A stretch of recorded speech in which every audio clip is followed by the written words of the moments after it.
because all these assets matter, man. This is the world that we're going into. I don't want you guys to be 15 years from now talking about, dang, so what is crypto? Right. When crypto and tokenization is running our world. Niggas blowing me up, man. Let's take a look. So yesterday I had broke down.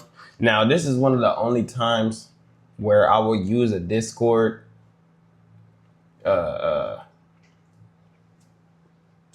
structure for the Wealth Wednesdays. If you're tuned in, you know what I'm saying. But this is, I'm not gonna say it's the only time, but I'm not doing the Tuesday takedown and then coming to Wealth Wednesday. You need to go tune into the videos in the Discord. But I'm gonna do it today. Let me remove these. So what I had seen is that we're talking about technical analysis, and that is what the yesterday's structure was when it came to Tuesday takedown. What I was looking at was the fact that there are patterns within the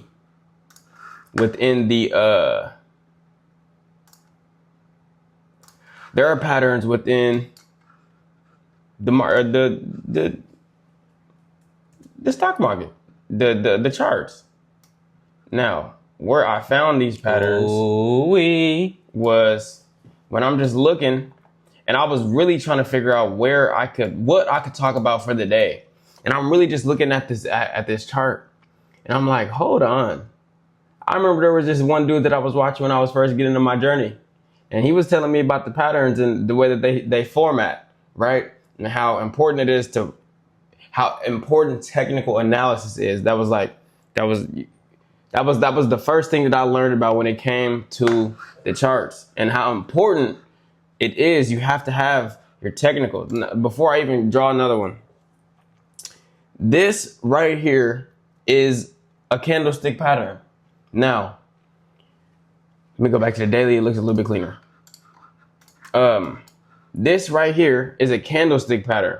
This is what you would call a bearish flag pattern, where we create, let me fix it because it's a little wonky.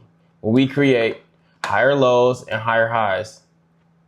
About right there. About right there. I can't get all the points in there, is it? But you see it though. It's where you create higher lows and higher highs. I'm not breaking that down, but I'm just telling you this is what we're looking at. Higher lows, higher highs. This is how you find that high, or that bear flag pattern. We created this higher low, or technically this would be the lower low, but then we go higher low, higher high, higher low, higher high, higher low. Then we have this breakout here. Let me draw. Where is it? Is it this one? No. We have this higher low, this breakout right here, this breakout candle. This is a bullish flag pattern. Let me draw it one more time. You see, we have all of this consolidation right here, the sideways movement, and then we break out to that's an arrow. We break out, bang. Now,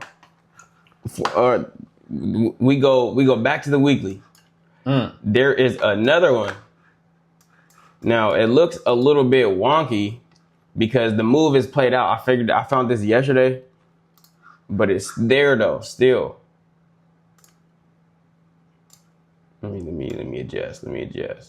About right there. Let me just duplicate it.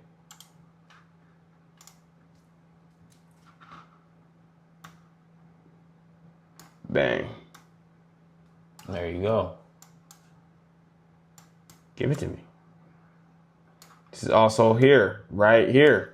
This is another, it's about right there. Let me go to the daily. It looks a little better on the daily.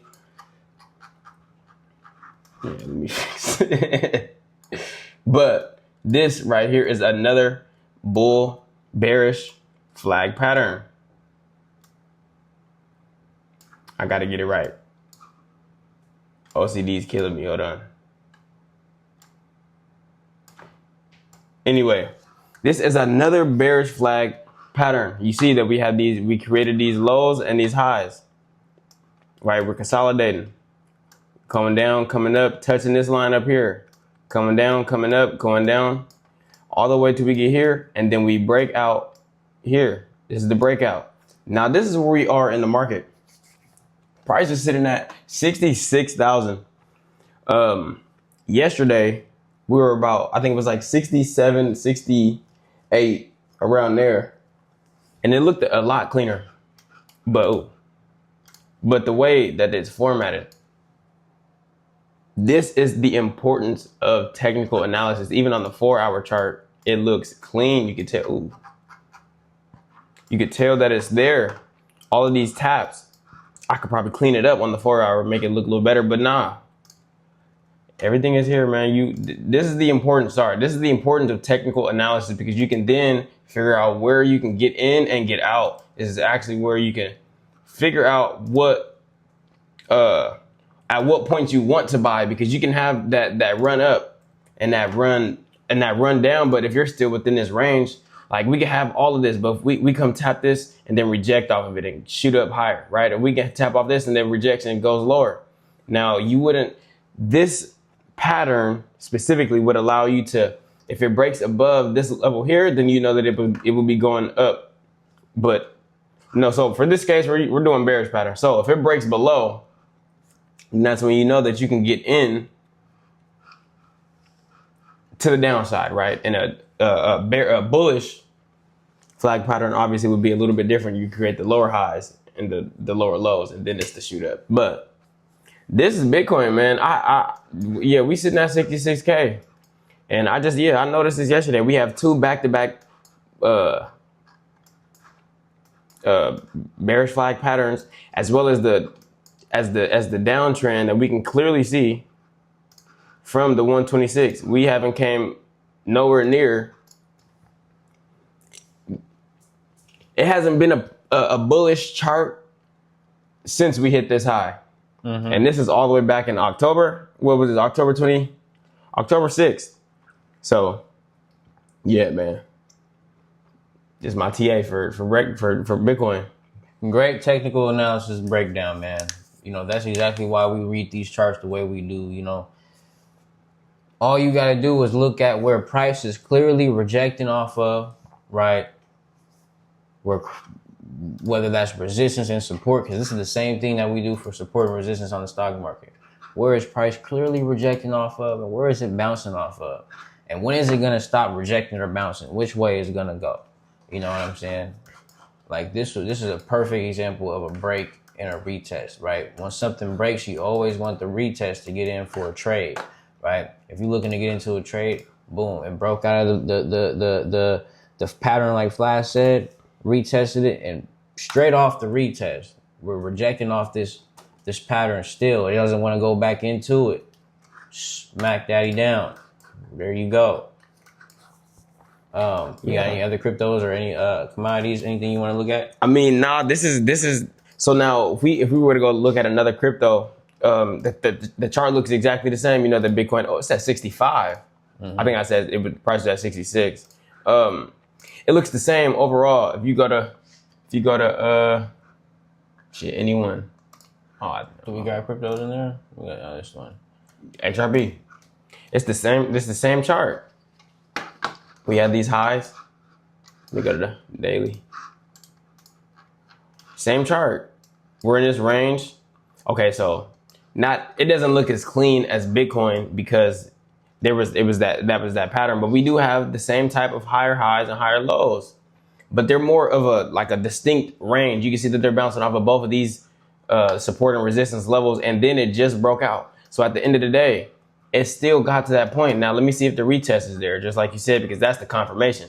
So I mean, yeah, let's go to the 4-hour. It might look a little bit better. Yeah, nah. Regardless, Bitcoin is the most dominant. So when Bitcoin is crashing, if it's not full-blown alt season, then this is what we get. You know what I'm saying? This is what we get Flare, we get XRP looking like this. Look at this chart, bro. Man. Also, yeah, with the Flare, this is that support level that I have been talking about for probably like months now. I think that video was like March. Well, this is a key level where price hasn't came this low. Let me go to the daily. Let me go to the weekly, actually, look a little better. Price hasn't came this low since October 2023. As you can see, we done went below this level twice. This is the weekly time frame. So this is every candle is a week. We've been below it twice now, and then we rejected off of it as well. Yeah, Flare is still at a prime time buying level, man.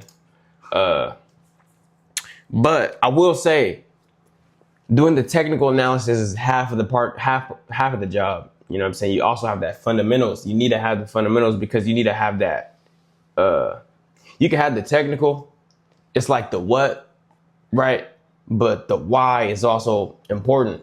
And so the why for the Bitcoin's case is MicroStrategy is they hold the most Bitcoin out of everybody except for the wallet Satoshi Nakamoto. So MicroStrategy has the most Bitcoin, and what they pretty much do is they want you to buy Bitcoin through them so they can buy Bitcoin and then leverage it. So MicroStrategy has been accumulating for years. They've been accumulating for years. They have I think even billions valued worth of Bitcoin. I think they have like, I don't even know the number. They have hella Bitcoin though. Mind you, they've been accumulating for so long. Recently on the 31st, what was that, on a Sunday? Mm-hmm. On Sunday, they sold Bitcoin for, I think that might have been like the second time they've ever sold Bitcoin. Which is why we have this price going down like it is. They sold Bitcoin. And usually they accumulate. So they sold a couple million Bitcoin. And this is where we have price at now. Because MicroStrategy is they're like they own 3-4% of Bitcoin. Mm-hmm. One company does. And so they're basically the market makers of Bitcoin. So when they sold, it's a trickle effect for all of these other companies and all of these other like players, because if MicroStrategy is selling Bitcoin, why am I holding it? Yeah. We're talking about MicroStrategy. Yeah, so this is the reason for the sale like this specific, this right here, this trend right here is what the doing of MicroStrategy. Yeah.